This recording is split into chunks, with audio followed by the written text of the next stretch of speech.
So, before I immediately launch into some of the worst shit you've ever heard in your entire life, how was y'all's holiday season? It's such an intro. Um, I hate Christmas, but I have been my good friend Benjamin and I have been hanging out a lot lately. So that's Okay, nice. Yeah, it takes the edge that's off. good. Yeah. Nothing wrong with that. Mm-mm. Lenore, what about you? Anything interesting on your end? Not really. Chill weekend with the folks. A lot of Christmas movies. My grandparents were there. They've always been like healthy for their age, but like it's really starting to catch up with them. Mm, And so, I mean, that's never easy to process. sure.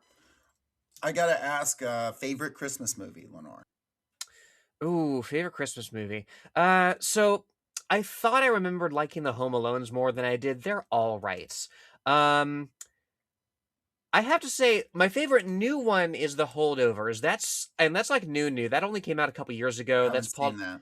It's Paul Giamatti. He is this bitter like teacher at this boarding school in the 70s, and it's him and a group of students at this boys' school that have to stay over the Christmas break for various reasons. Okay. It's not like a screwball comedy, but it's a very touching human drama about like where you end up and why. That's my favorite new one. As far as like the one that I could like watch again and again and again, Violent Night. Okay. It's so earnestly silly, and I love me a good gore flick. I am a gore bitch by far.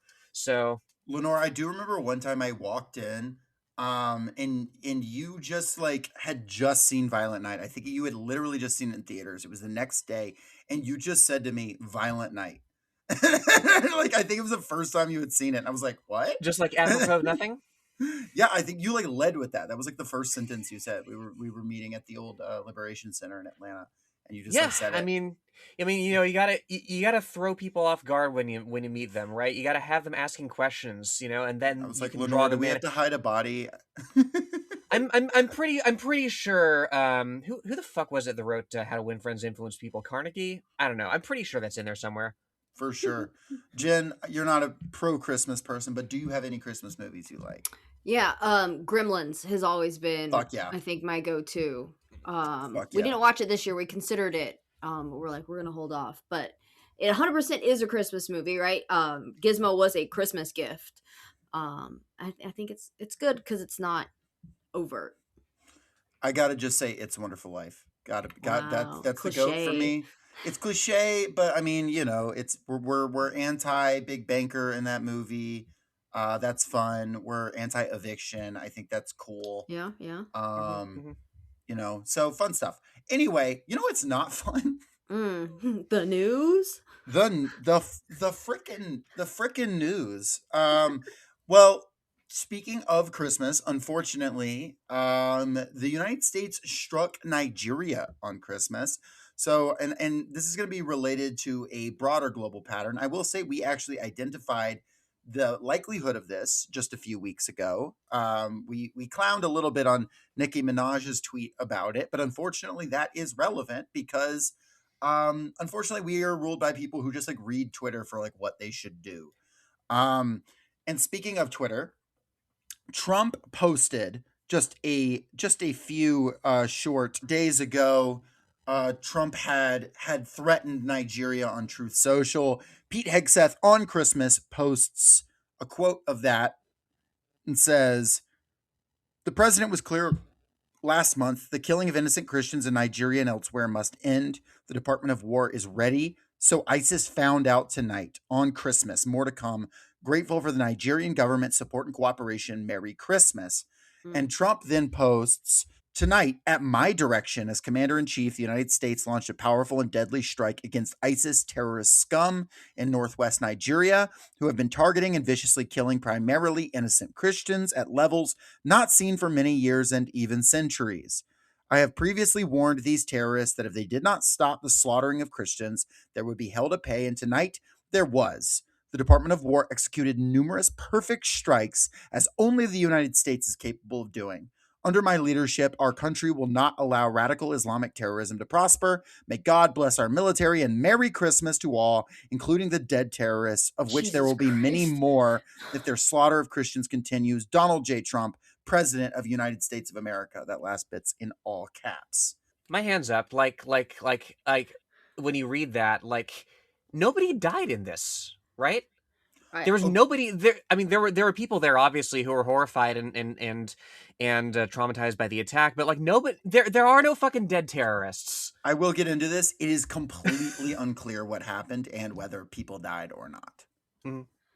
He writes like a 12-year-old that just came out of an action movie that's like Yes. super excited about all the cool things that happened. And it's just so, I know that our country has been doing this since forever, but it's so jarring to have it spoken about like an excited 12-year-old on Christmas morning.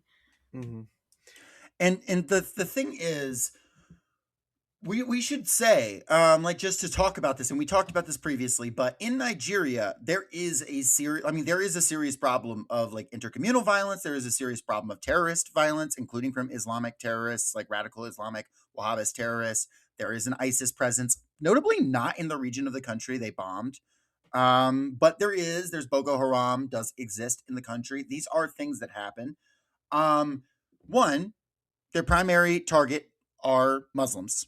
Muslims Mhm. are the people who have died the most. In fact, on Christmas Day, Nigeria's Borno State Mosque had a suicide attack that killed 5 worshippers and injured 35 more. It was a horrible tragedy. Two, yes, they have killed Christians. One thing that I have not seen a single Nigerian Christian who actually lives in the country do is ask to be bombed about it. Can't say I've seen that. I looked. Can't say I'm seeing many Nigerian Christians asking about it. And also, Pete Hegseth said, yes, thank you, Nigerian government. All evidence is pointing towards the Nigerian government was not a big fan of these strikes, but was basically told this shit is going to happen, whether you're on board or not. And they basically had to scramble to defend it on social media afterwards and seemed very like their State Department was very kind of cold in their response of, oh yeah, we did together. They didn't want this to happen. They were told this is what's going to happen. And it's well known the government of Nigeria is like a U.S. puppet state and to like oppress the people there. But even they were like, this is some stupid shit. So I have a question. Yeah. I admittedly do not know much about the government of Nigeria. I don't really know anything about it. But you suggested that they are, at least in to a certain extent, a puppet state of the Yes. U.S. And I know that they have a lot of oil and other uh, minerals and things that we would really like to get our grubby little hands on. If they are more or less cooperating with the U.S., why do we even need to bomb them at all? Is that just how we like to go about things? So Nigeria has because honestly, a lot of it has to do with how unpopular the government is and how little legitimacy it has in the eyes of the people. The Okay. Nigerian government does not have a super strong control over a lot of its territory. That's not to say, Mm-hmm. oh, it's run by ISIS. That's to say, Mm-hmm. like, it is much more important, like local, like tribal authority and local, like community authority, things descended from old authorities, city government, municipal stuff, much more relevant to actual governance of the country. Mm-hmm. Now, part of that, there's a bunch of different reasons for that. Part of that is violence. Part of that is because the people are like, we don't actually have a say in our government. Actually, we know who's telling our government what to do. It's fucking the United States. Like that Mm-hmm. is a genuine. So also a big part of the fact that the Nigeria doesn't have control over its own territory, that Mm-hmm. terrorist groups are able to flourish, Right. is because of this intervention. But yeah, the bombing itself, I got a little bit of information on it because I thought this was relevant. They talked about, oh, Merry Christmas. We did this to protect the people. Well, this is from Associated Press. Ope Adetayo wrote about this and says Sunusi Madabo is a 40-year-old farmer in the Nigerian village of Jabo. He was preparing for bed Thursday night when he heard a loud noise that sounded like a plane crashing. He rushed outside his mud house with his wife to see the sky glowing a bright red.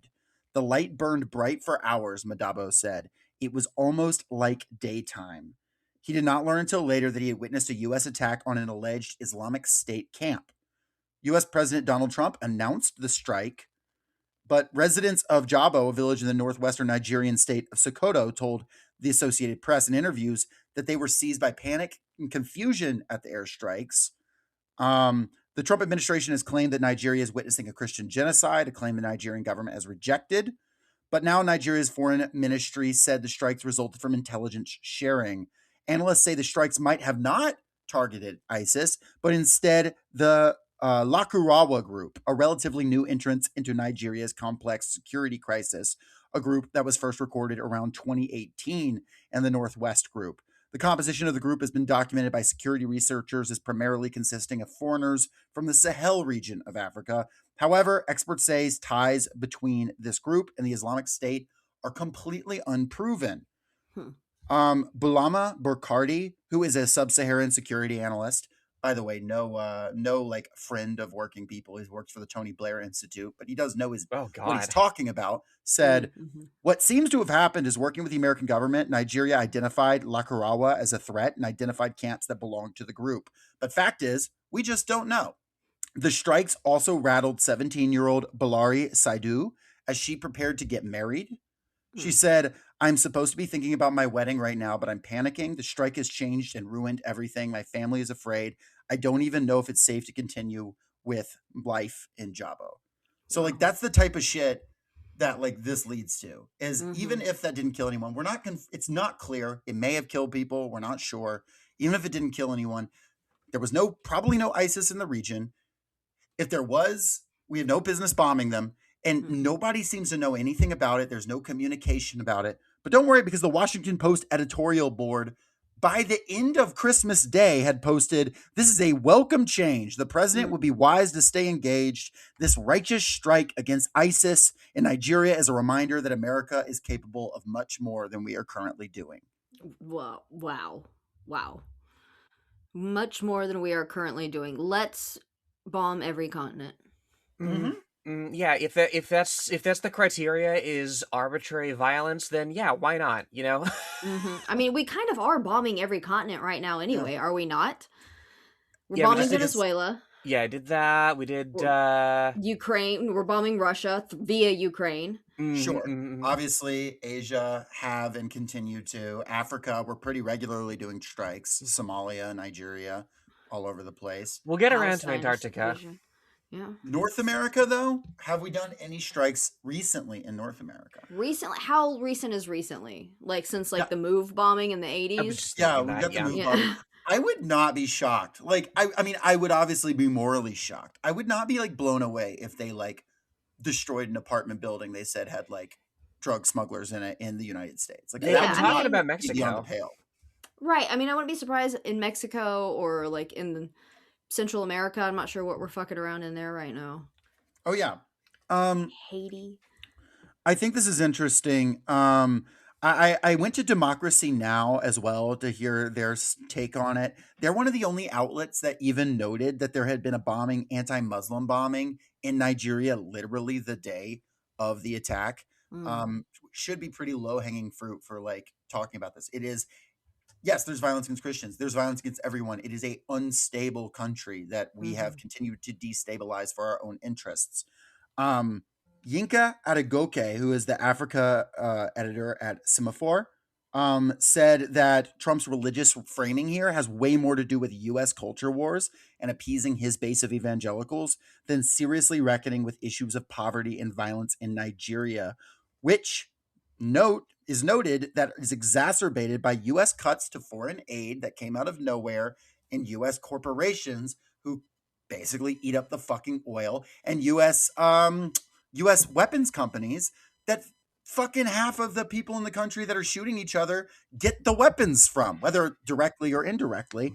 And also makes note that yeah, there has been anti Christian violence in the sense that there's just been anti everyone violence, but there is no recorded history of anti Christian violence at all in the area that was bombed. I have here an article from the Seattle Medium talking about this. Bashar Issa Jabo is a lawmaker from the region of Tambuwal in the state parliament there in Nigeria. Um, and he says that where the projectile strikes was around half a kilometer from a primary health center there, which puts me in mind of like, even if they don't get like the dudes they're going for, if indeed they are going for dudes there, like it is frequently a secondary objective or indeed primary objective of U.S. intervention in these countries to degrade the infrastructure so that that foreign capital can set up and fill in the gaps. You know, I'm thinking of desalination plants in Iraq. I'm thinking of infrastructure in the former Yugoslavia. What was it? A pharmaceutical? It was a pharmaceutical plant that that Bill Clinton bombed in Sudan. Like this is old as the hills. Hmm. I was wondering what that area is known for producing, if that's the reason that that area was chosen. It seems to have been it seems to have been a target that the government gave the United States. Basically, That the told we're Nigerian bomb. government Yeah, suggested. Do you think? I wonder if it's because it was just like a low population area. it seems to be a situation where the Nigerian government was told we're bombing somewhere. Where are we Tell bombing? us, give us the Right. coordinates. That's so Um, we. Which ties back to what you were saying, Jen, about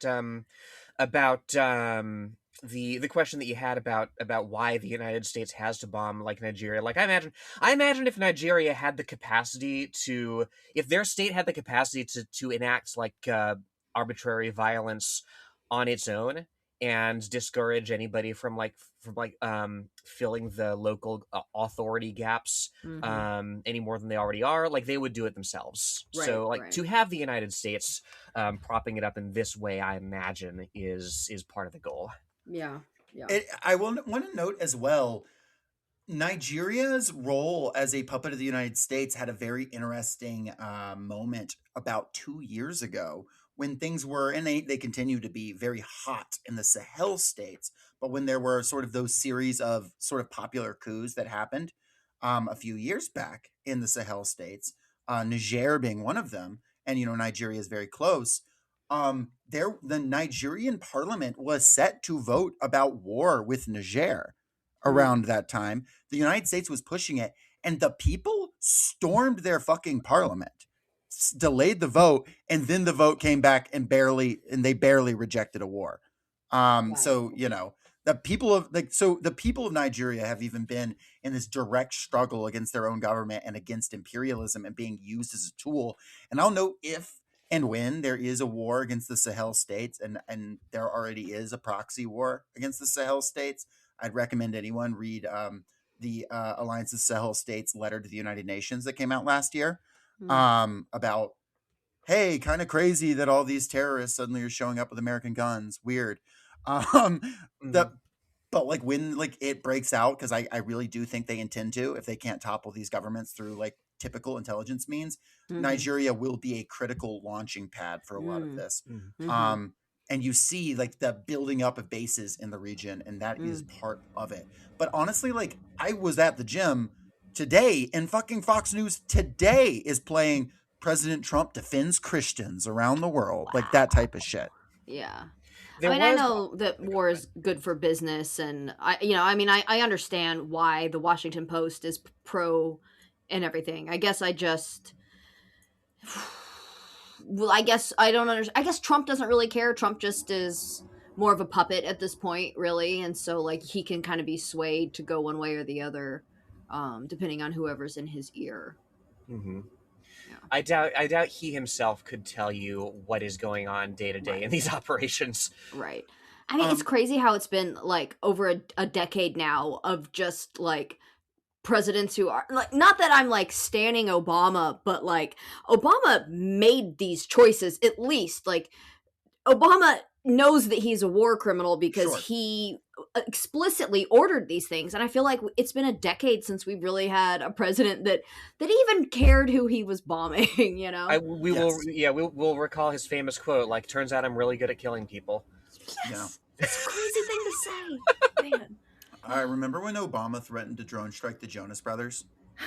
Yes, I do, because his daughter thought they were cute or something, right? And And he he made was a like, "I joke got about one it. word for you: predator drones." Oh And my that would be a god. lot funnier if you Mhm. hadn't killed actual children with predator drones. There's also, like, on the subject of coups in West Africa. There was that one in Benin recently that got slapped down fairly quickly. I know Yeah. the Communist Party of Benin had put out a statement saying that yeah, the existing government is a puppet of Western interests. Like, just worth noting that there is stuff bubbling all across the region. And yeah, Jacob, I think you're absolutely right. One, if there's a major confrontation that breaks out, I know there's like stuff going on between Cambodia and Thailand. I know there's all kinds of there's all kinds of tensions bubbling around the globe. I think West Africa is like the next major flashpoint that we might see. Well, because the U.S. is losing so much power over that, and France has lost so much of its power, Hmm. which you know, we want to like pull. I can't pull up the chart here, but France is very much like in the U.S.'s orbit, and then there's countries under France's orbit, and a lot of those countries basically have kicked out the French and the U.S. troops over the last few years, Hmm. particularly in the Sahel states, and that has freaked them the fuck out, for the Did you see? lack Do of you a see as better well word. that Niger just said we're not going to sell our uranium to France anymore. We're doing it on the world market. Yeah. Wow. And I mean, like, they've in some ways, they not market wise, but on like politically, are really losing South Africa in a way that, like, they obviously lost South Africa in a way that they wanted to hold South Africa, but now South Africa is just like taking them to the International Criminal Court. I Hmm. mean, there's a lot of countries that they're having trouble with. Kenya's president is, anytime he's tried to get his legislation done, the people have stopped him. Some of their like really horrible austerity stuff over the last couple of years. So it's, I mean, the African continent is, I mean, the some of the most important battles of the 21st century are going to take place there, and the people of Africa are, I mean, they seem to know the score. The more I read, some I really highly recommend people are reading, journals and articles, and just the statements of these leaders, that are fighting back, because it's incredibly important. Um, but yeah, so that, and then I wanted to connect it, talking about this protecting Christianity thing. Protecting Christianity by the way, bombing a country that's 45% Christian, Hmm. Nigeria. Hmm. It's logical. A country that's 90% Christian is Not the Venezuela. U.S. Oh. Venezuela is roughly 90% Christian, like Makes culturally sense. at least. Yeah. Mostly Catholic, Um, right? yes, well, Catholic, but If they speak Spanish, I assume they're Catholic. that, at least culturally, yeah. Yeah. Um, and it's a very, very important, like, even a very important part of the Bolivarian Revolution was its Christian nature. Like, Hugo Chavez would very regularly quote scripture. Maduro continues to do that. Hmm. Chavez also famously, when he stood at a podium where George W. Bush had stood, crossed himself and said he could sense the presence of darkness, That's um, amazing. which is pretty good. But I want to note, before we get into it, Southcom has been doing a bunch of like big propaganda posting. All the fucking government accounts have really leaned into like the right wing style propaganda posting. But they just posted a bunch of stuff with Crusader like flags and like Crusader cross imagery of U.S. Yikes. troops in the Caribbean.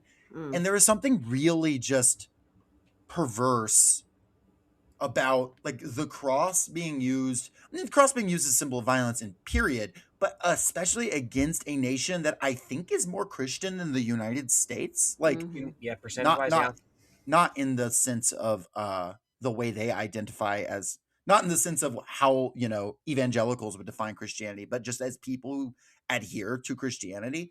There is something really fucking horrifying about that. Mm. I feel like the cross is a symbol of violence. Is Sure. it not though? I mean, I've always thought it was strange to like glorify the martyrdom, like of all the things that Jesus said and did, all the really good things he put out there. The violent way that he died is like the thing that is like really upheld. I always found that Hmm. strange, but I guess it makes sense when quite often Christianity is used as a force for colonization and for violence. Yeah, well, Brian Recker, I mean, we had him on the show for an interview, talked about like when you reframe Christianity the way evangelicals have, and the way that all Christian power structures really have ever. Um, the death is the only thing that matters. If it is just Mm, a one-way ticket to heaven and that's all it's about, then like right. why would you ever talk about the life, you know? Yeah. Mhm, mhm. But death is what they are preparing to deal out. On the And subject of things that Southcom does, did y'all see the strike that happened in the Pacific? sorry, what strike? Oh, so I have, let's see, via CNN here. U.S. strikes vessel in Eastern Pacific, killing two narco terrorists. Mm. Officials say.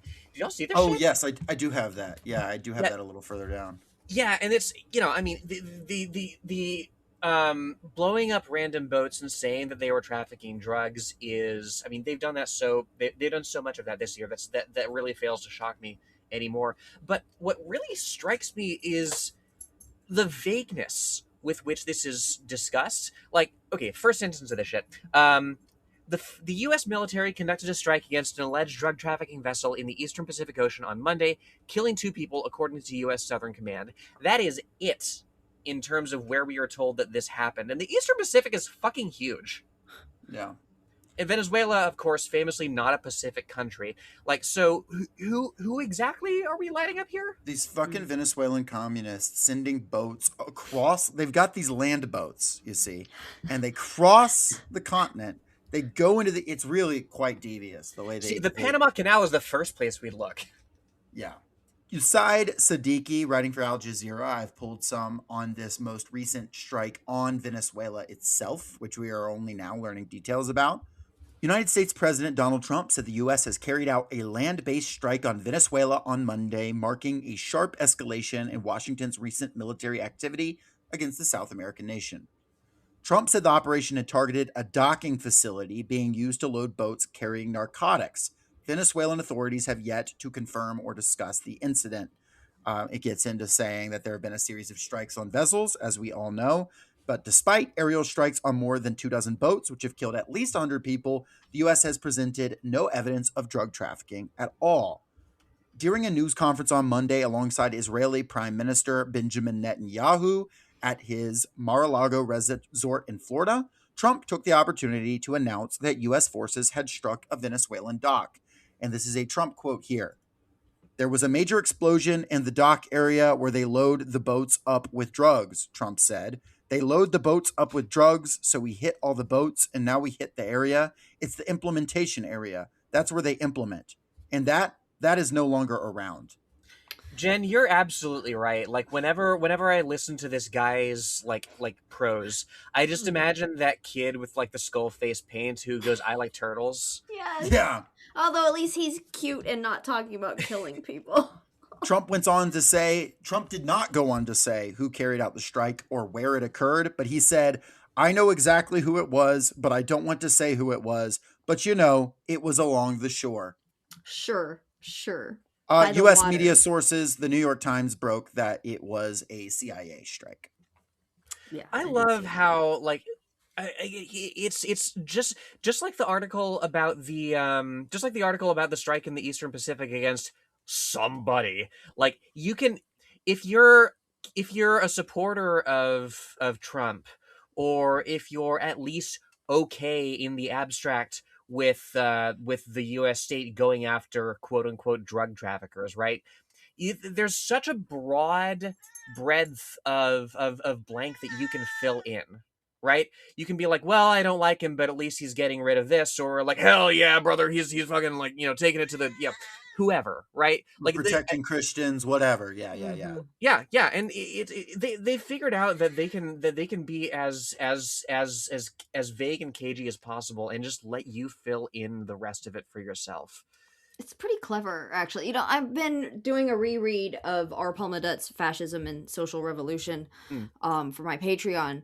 And being able to really like go over it slowly and break it down, and the way he wrote about watching the crisis of capitalism happen in the late 1920s and how this affected all of Europe, and how some places really embraced like liberalism and like labor party stuff, and some of them it really embraced fascism, but seeing how those things are basically the same, like in principle, and then just like watching the way everything is happening around us right now, I'm like, I it makes me want to rip my fucking hair out. Like just the, you know, the way history rhymes or whatever, right? The way the build up and the absurdity of our leadership, especially, right? Like he was talking about how the leaders of the Nazi party were just like misogynists and they were doing drugs and they were like basically just like fucking up the whole time, and yet it still led to this, right? And it's like, look at these idiots, and yet they're the most powerful people in the fucking world. You It know, it's is it is something that it is something to keep in mind, certainly. Like as ridiculous as ridiculous as the rhetoric and the conduct of some of these people individually are, I'm referring, of course, to Trump and his camp, like in power.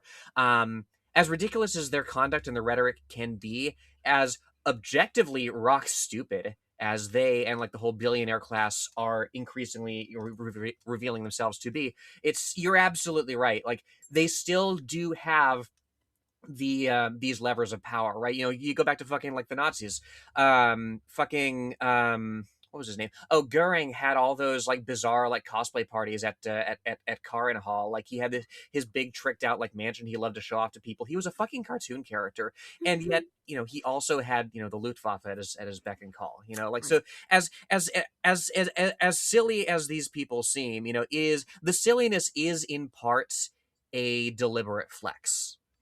I think too, and to address the second part of what you were saying, the way that some countries sort of leaned into liberalism and, even like policies for social welfare, the countries in Europe, Western Europe right now, not to say that they're great for their people, but like the United Kingdom has been backing up everything Trump is doing in the Caribbean, Mm-hmm. and has been saying, oh, stealing oil tankers is legal. Germany just signed this massive military contract with Israel and is talking about jacking up the size of their military. A lot of the more quote unquote liberal countries in Europe right now are talking about like, oh, we need to get ready for World War III. France is apparently telling its hospitals to be war ready by mid spring. Like I'm not kidding. I saw that the other day and I had to double check. They did indeed say like be like ready for like gigantic war by mid spring. Hopefully that's just a readiness thing. And not foreshadowing. So there is also this, obviously for people who live in the country, when you have a sort of liberal governance, that feels better. But Mm-hmm.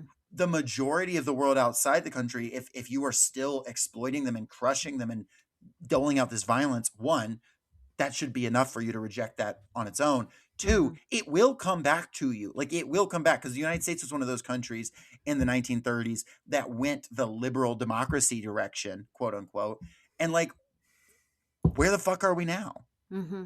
Well, and it's just, you got to look at what's at the base, right? And if at the base is still capitalism, and at the point that we are at now, we are at imperialism and like monopoly capitalism, like the highest stages. We have gone as far as we can go with just regular capitalism. So then the superstructure that's going to support that is either going to look like liberal democracy or it's going to look like overt fascism. But regardless of the window dressing, right, the root is still the same. It is still the same exploitative system. And people made their choices decades ago, and we're seeing it all like come to this head. And I guess if they're getting ready for World War III, the only person I can see them wanting to attack would be like China, right? That's really And the Russia. only. Yeah. Yeah, and like because those are the people that are the other side of the coin, right? It used to be the Soviets, and now that that's gone and they've all been kind of absorbed into this liberal system as well, they still like to other Russia, but I think it's because they side with China a lot of times because Sure. they're literally their hat or It's whatever. an independent, it's like an independent power structure. It doesn't Yeah, really matter to them that they're capitalists. Like, World War One was fought entirely between capitalist that's powers, true. Yeah, Uh, but it was imperialism because wants of to conquer. imperialism. Yeah, Right. exactly. Imperialism Yeah, wants to conquer foreign powers no matter what form of government they are. Now, exactly. Yeah, if they are leaning left, they get moved to the right. top of the pile to get attacked.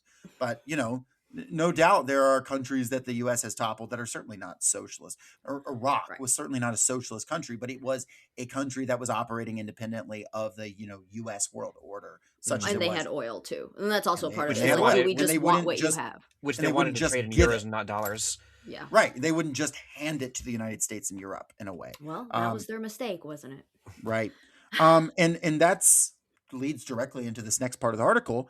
It says the strikes, this is talking about the strikes in Venezuela and in the Caribbean, have been accompanied by the largest U.S. show of force in the region in decades, including the deployment of the world's largest aircraft carrier, the USS Gerald R. Ford, F-35 jets, and approximately 15,000 troops. Trump has previously also warned of possible attacks on land to come. Stephen Miller, a top aide to President Donald Trump, said earlier this month that Venezuela's oil belongs to Washington, calling the country's nationalization of their petroleum industry theft, and argued that American sweat, ingenuity, and toil created the oil industry in Venezuela. While Holy U.S. shit. While U.S. and British firms did invest in early development of oil projects in Venezuela, international law clearly recognizes Venezuela's sovereignty over its own resources. Earlier this month, a group of Democratic and Republican U.S. Congress representatives forced a vote that would have blocked U.S. military action against Venezuela, but the resolution was defeated by a Republican controlled Congress. Hmm. Mhm.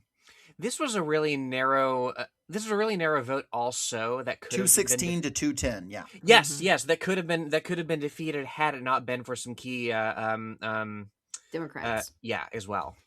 Hmm. Because there were some, they call themselves America First Republicans, still very fascist, by the way. We're not friends with them. Mhm. That were like, this is fucking stupid. We should, Hmm. deploy the troops here against our own cities. Also Antifa, not yes, good. Yeah, obviously. also not good. But that was kind of the split. And it is an interesting split in the sort of MAGA coalition that I actually think we will see continue to flare up over the coming years. Yeah. And Um, exploit. We should exploit it whenever, yeah, in whatever ways we can as well. Yeah. and the Democrats completely failed to, because if they Of had course. voted as a bloc, then Congress would have been the only one with power to authorize war against Venezuela, which, by the way, is also in the Constitution. So you really shouldn't need a vote on that. Hmm. But I guess we're just playing Calvin ball now. I Nothing had matters. there's a really cynical part of me that figured that if there were to be the next major like US engagement under say a Democrat, right? Their spin on it would be symbolically asking Congress to declare war when they know that it would go through, right? And it's like, "Oh yeah, it's through proper channels the first time in decades." But like as it happens, like they don't even need to do that. They can just bomb Mhm. Venezuela. They can just bomb Nigeria, and everybody just kind of keeps going about their day. I Like, mean, the because direct quote from Donald Trump at the White House briefing a few weeks ago, they said, "Do you want to declare war on Venezuela?" And he said, "No, I think we're just going to kill people." That's a yeah, direct exactly. quote. Where is the line, right? Yeah.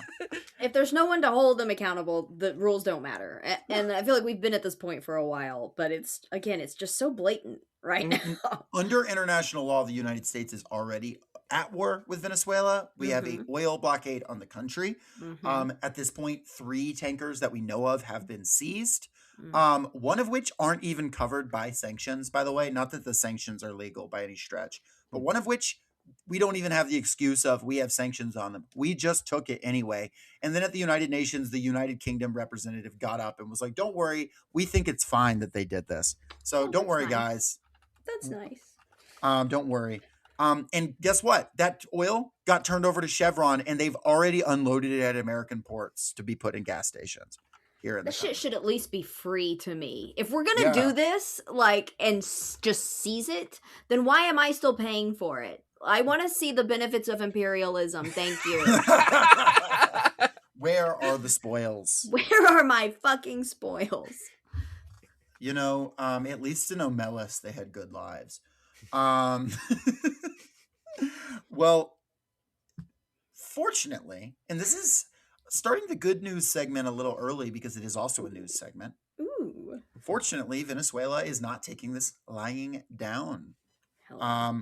This is from Dropsite, Adrina Chavez, writing for Dropsite. And the article is called War of the entire people. Venezuela's grassroots rise to resist Trump's naval blockade. In recent weeks, U.S. forces have seized 3 oil tankers in the Caribbean.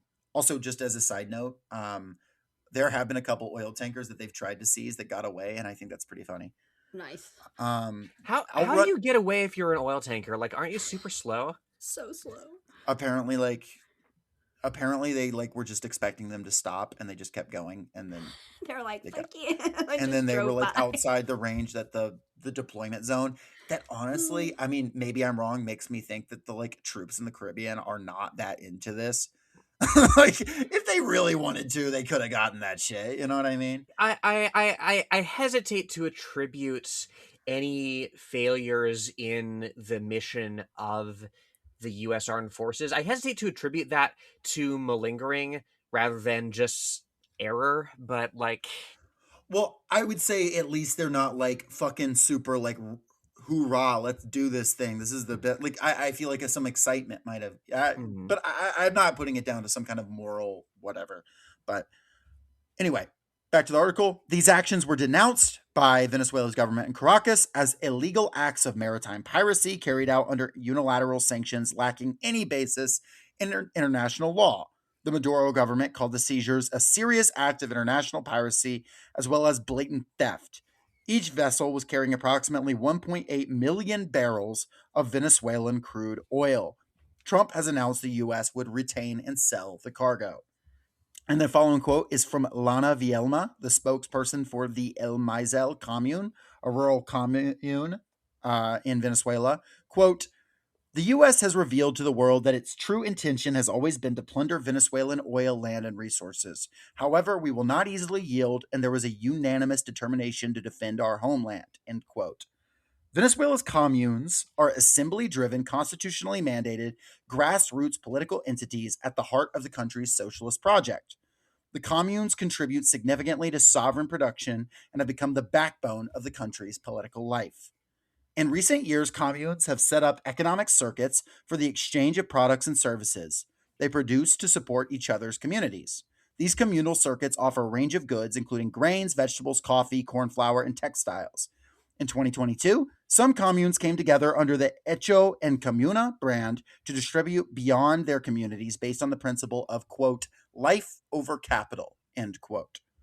Vielma told Dropsite that the country is better prepared to withstand any form of economic sabotage than it was between 2017 and 2020, when it depended entirely on essential imports.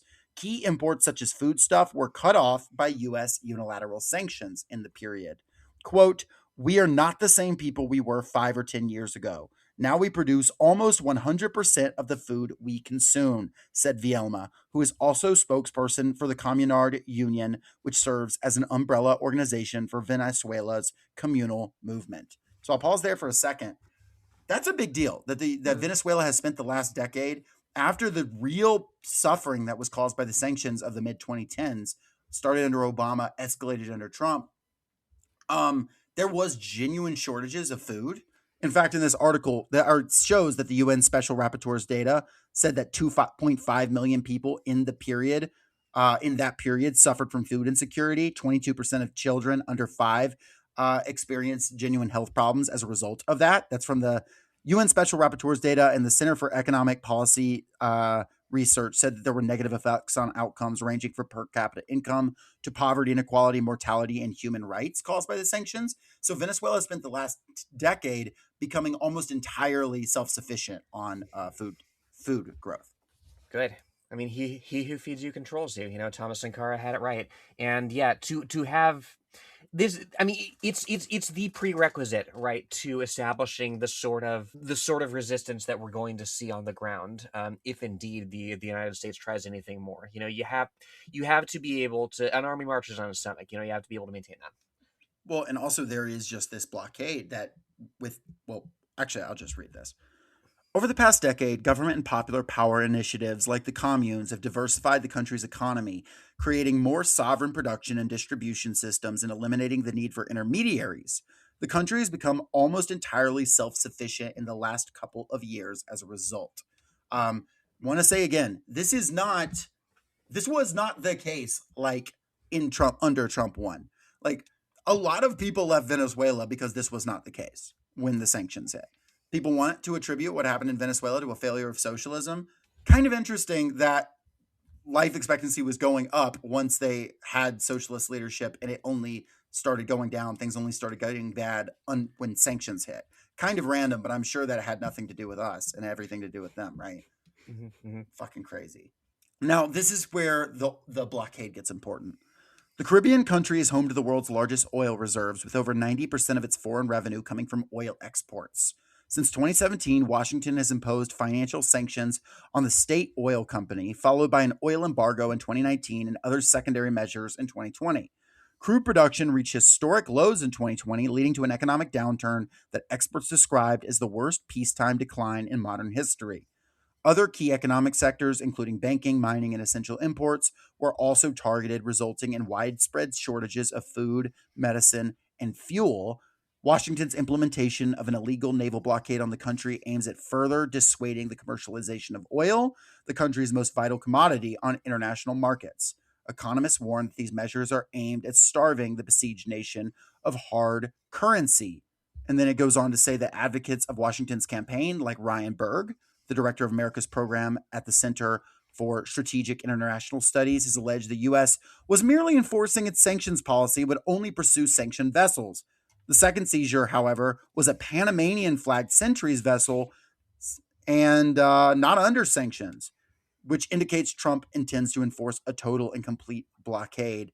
Legal experts say the seizure of this tanker is an unprecedented measure of warfare that is tantamount to a unilateral declaration of war and violates all international law on principles of sovereignty and self-determination. This is also something that I've seen the government claim about these sorts of things, is that, oh, like there's tankers that are under false flags, and that's illegal, so like we got to crack down on that. And it's like, no shit, they're under false flags. We have the strongest navy in the world doing piracy against the ones under Venezuelan flags. Right. Like, that's Well, just common sense to try and hide.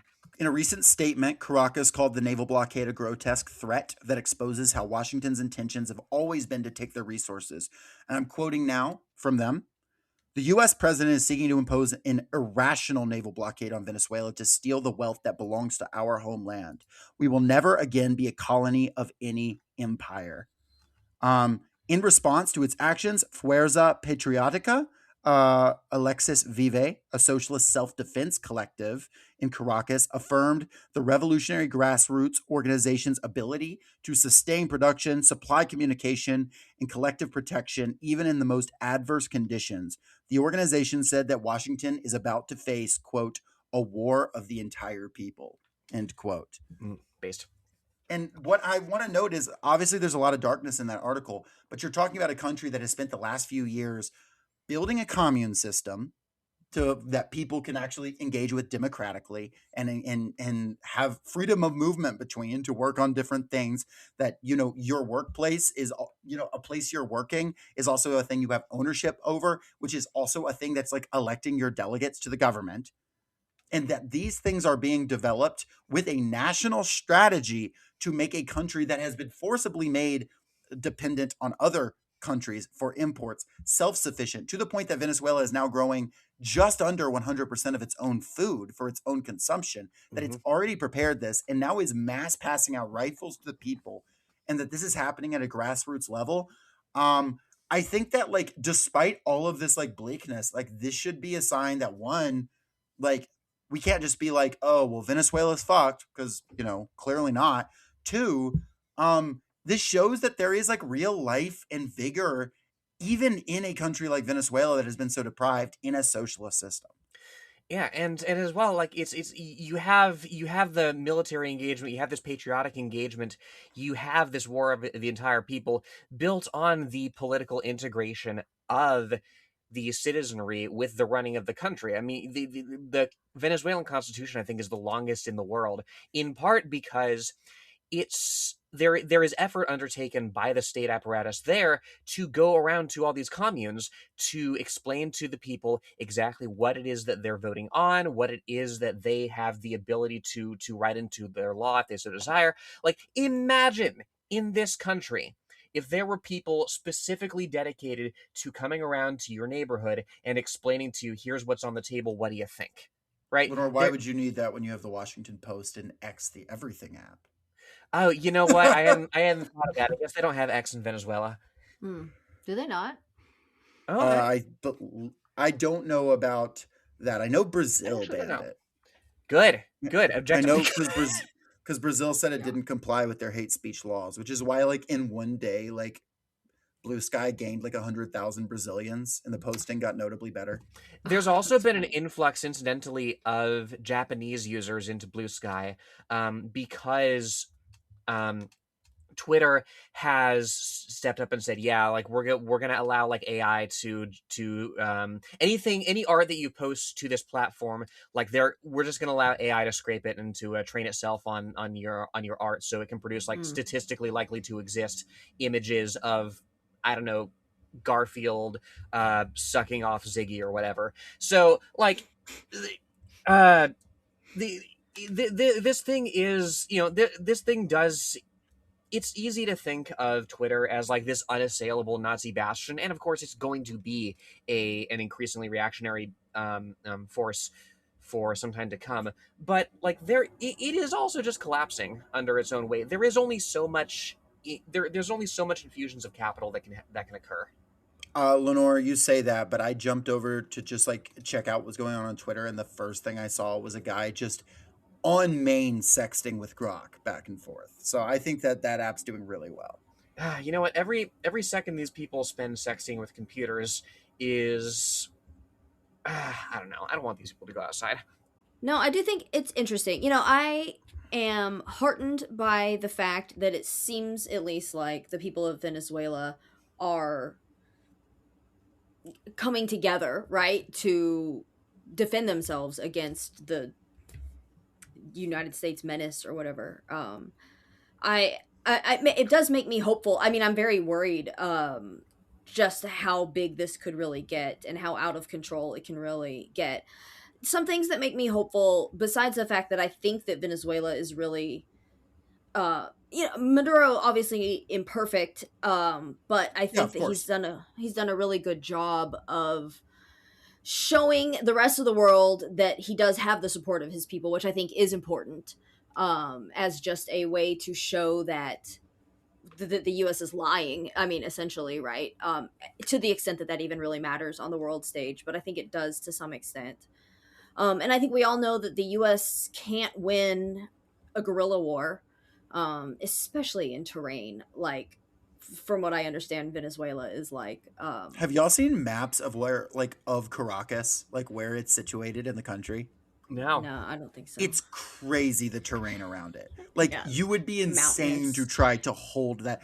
The United Yeah. States maybe could march an army with like tanks and shit if they defeated Venezuela's military, which is already enough, into Caracas. Mm-hmm. And it's like a, you know, the story about like Che Guevara attacking an armored train by putting fire up against the side and forcing all the guys to come out because it cooks. Yeah, yeah, yeah. It's like if a whole city was that armored train, Right. basically. Like it is mountains and jungle and just like, I mean, the kind of stuff that is very livable and a lot of people live in it. But like the U.S. military is not equipped to fight in that shit. It Absolutely is not not. good for bombing. It is not good for U.S. operations. I mean, like they can try, but like, and the whole country is like, I mean, like they've been passing out fucking rifles to everybody. It's Mm-hmm. which Mm-hmm. again, if you're really worried, if you're a dictator who's really worried that your people hate you and whatever, you don't Right. pass out rifles to You the don't entire arm. population. Yeah.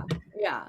Yeah, and then on top of that, on top of like the hope that I have for the people of Venezuela, I think that I don't know a lot of Zoomers, right? My nephew he turns 20 this week though, and the people his age that I do know, obviously I don't know any that have signed up for the military, but like this generation is not anxious to go die in war, especially something like this that isn't even like it doesn't like feel like it affects them viscerally. Like, right?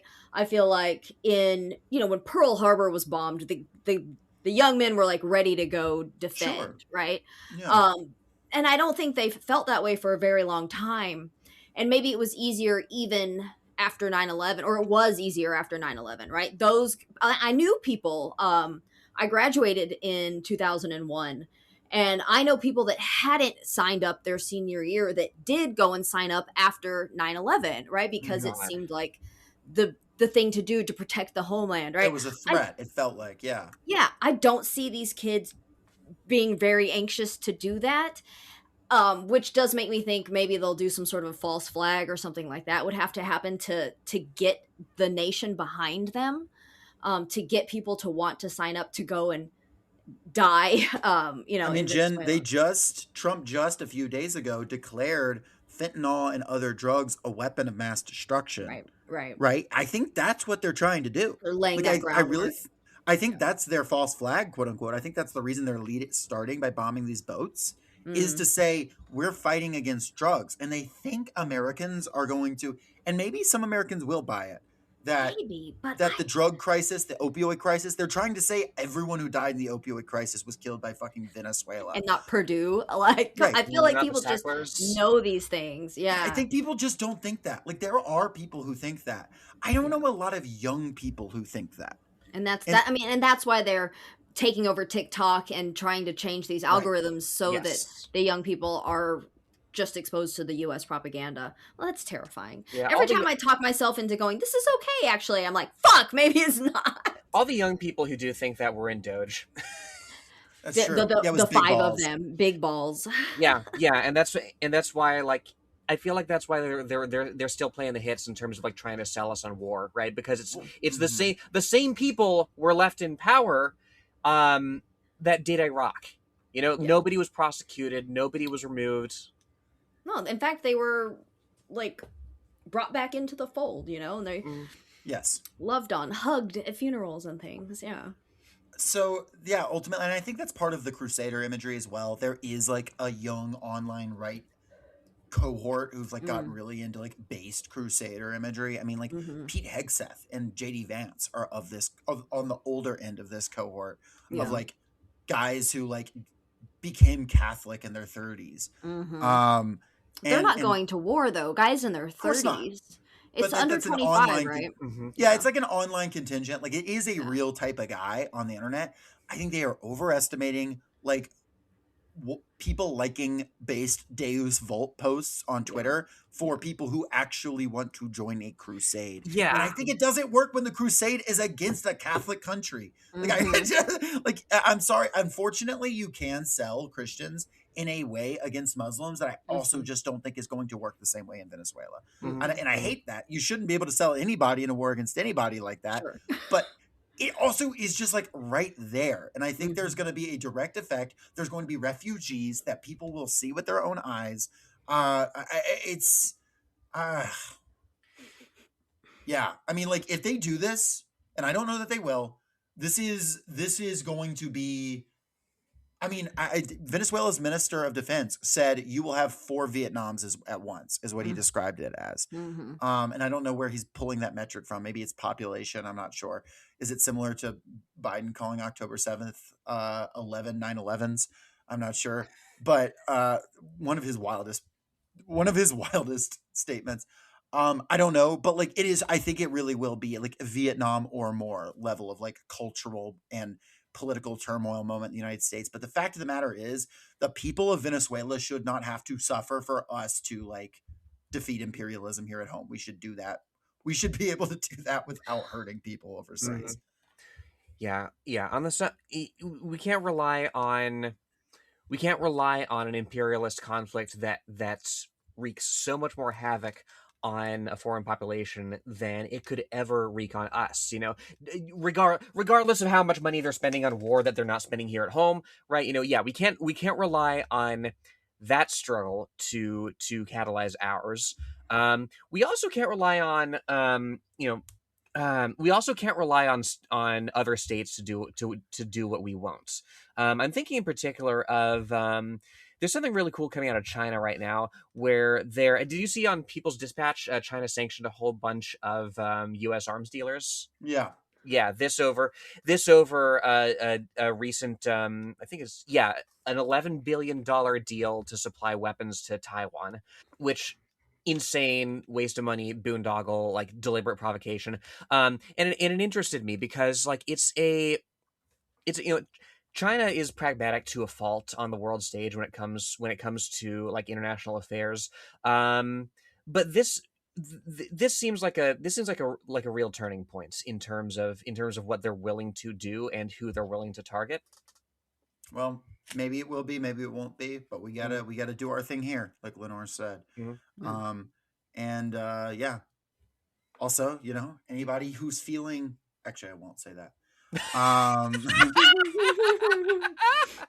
um, does anyone else have any final thoughts before we close this one out? I'll just say I was talking to my girlfriend the other day about the Trump class of battleships. Have you all seen this? There's a Yes, Trump class of. he I just have to announced it. Google They're going to this. be the physically biggest battleships ever built, and they're going So to like learn really poor quickly why. maneuverability. Right, they're going to learn really quickly why people don't just go for size on battleships. Yeah, yeah. It's we are decades Oh beyond. I my mean, god. the Second World War was the death knell of battleships as like the pinnacle of naval warfare. Now that we had carriers and now carriers are on the way out. It's pure vibes. It's pure vibes. It's pure like make work bullshit for like a politician somewhere in some US backwater that makes like parts for these things to say, hey, I made jobs. It's It also says this ship will never sail. It was like the quote on the article I pulled up. oh yeah, they're not going to be seaworthy. They're also like Trump wants rail guns on all of them. Have y'all seen this? Like Nice. yeah, like Yeah, unfortunately, I have to hand it to him. That's sick. well, it would be sick if they fucking worked. And like this is what my girlfriend was telling me about, like because she has more of the like military autism than I do. Like we haven't invented the technology to make barrels that don't melt after like a couple or three times of firing these things. Like there literally doesn't exist the metal to maintain its integrity under any kind of Lenore, I hear you. I hear you, but Donald Trump has figured out how to do it. No, I love that Trump is recreating the Vasa. Are y'all familiar with the oh Vasa? yeah, oh yeah. What Jen, do is you that? know what? I don't know what Okay, that is. Gustavus Adolphus, the Swedish king during the 30 Years' War, commissioned a warship. It was going to be the biggest warship of all time. It sunk 1,400 yards into its maiden voyage. That's worse than the Titanic. Come And on. now they want to So build like two sick. dozen of these things. And what's awesome is that then the Swedes were like, yeah, this still seems like a war we should do, and not be like, if there's ever been a sign from God to not go into a war. These images are amazing. I hate that it's called the USS Defiant only as a Trekkie. And I'm watching DS9 right now, and that's like their very cool battleship. Yeah, defiant in a very Oedipal sense, right? Yeah. In a very like hubris, like Rage Against the Gods, like Yeah. like if the government's gonna waste money on weapons, like at least build some that don't fucking work, I guess. Yeah. Like the Yeah. Golden Dome. They've also commissioned the Golden Dome, which they're apparently Yeah. going to spend like a $500 billion on to stop, um, I guess, Hamas rockets from hitting the United States. Like, I don't know what the Sure. plan Yeah. is. Yeah.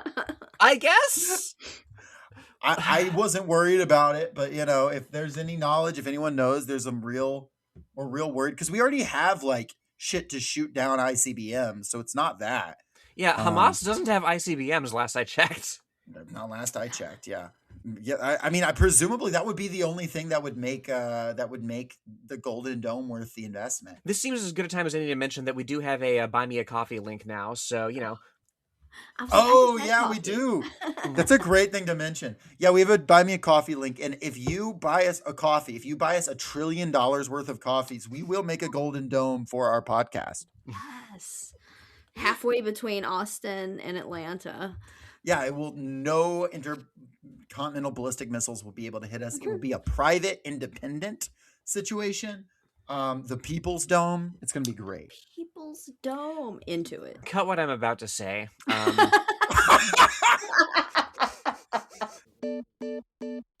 Yeah, no, you gotta cut that, but it's I like where your mind's going. And Venezuela is opening up international brigades, but then Maduro in the same speech is like, would be cool, but also, you know what else would be cool is if y'all like tried to stop your countries from doing it first. Mm-hmm. I mean, that's Turns out, a fair ask. yeah, unfortunately, we're not. Yeah, but Yeah. I I'm gonna be in the mentions of every single like communist larper who doesn't actually do anything, being like, why haven't you signed up for the international brigade? You said that you're waiting for the grand moment. Yeah. Yeah, Um, if you're gonna go anywhere don't go to fucking Ukraine. Go to Venezuela. That's like actually a war actually worth fighting. well, thank you for joining us again for another episode of Workers Lit. Lenore, do you have anything to close us on? Well, Happy New Year, folks. Maybe better than the last year. This will be coming out on the 31st, so it's not the new year yet. Oh no. Should we make predictions for the new year? Shit. Ooh, that's a good one. Okay, well, we're gonna make $1 trillion through Buy Me a Coffee. okay. I'm sticking to my guns. I think we're gonna see the first carrier kill since the Second World War. That is something that I'm obsessed with seeing happen. I think we are due again, not very materialist of me to say, but I think we are due a major global shock. That encapsulates the declining role of the United States in the world order. I mean, I already said during the Operation what was it, Poseidon Arrow or whatever the fuck they were calling it, that if the Houthis got a carrier kill, I'd convert to what is it, Zaidi Islam.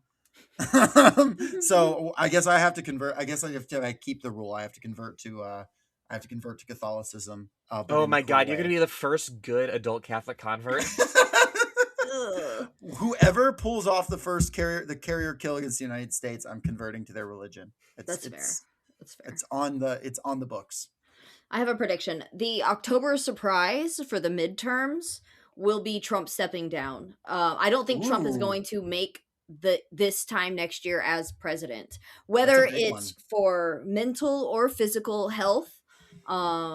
He does not seem to be doing well. I think, unfortunately, we will see the next new year with President JD Vance. That's a bold prediction. We're gonna see. That's Uh, I tend to I'll agree. take I will I'll not take the convert to Catholicism when Vance becomes president, though. I'll That's take the not happening. other I'll take the other side of the bet. I think they're going to keep Trump alive. I think we're going to see him less and less. I think he's going to get like a Biden cave, but we'll see.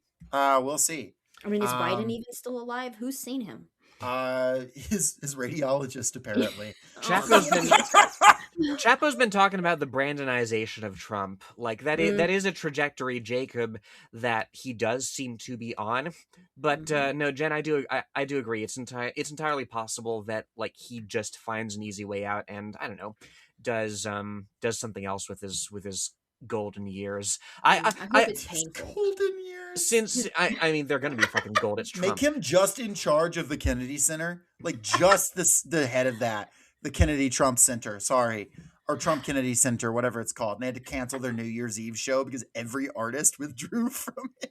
The administration is suing one of the artists for like $1 million dancing for them or for whatever the canceling fuck. because of political reasons. Yeah, I love free speech. yeah. I mean, I have to assume that's something that they're just willing to eat. You know, Yeah. like, what if on the subject I said this on Blue Sky. I am fully willing to step up. I will fly to DC tomorrow and go to the Kennedy Center, and I will do a live Workers Lit pod if Donald Trump will agree to sit on stage with me. He cannot know questions ahead of time. He cannot have any aides or assistants. And I get a one-on-one interview, Kennedy Center, New Year's Eve. I promise it will be an interview that everyone in the world will watch afterwards. I will convert him to Catholicism. That's what I mean. All right, folks. Well, hope you have a responsible New Year's Eve tonight, or don't. I'm not your dad. And we will see you in the new year. Peace. You're not dad, you're Take unk. care. My unk. Pages upon pages, words of wisdom from other workers' brow. Got my nose to the spine, nose soaking up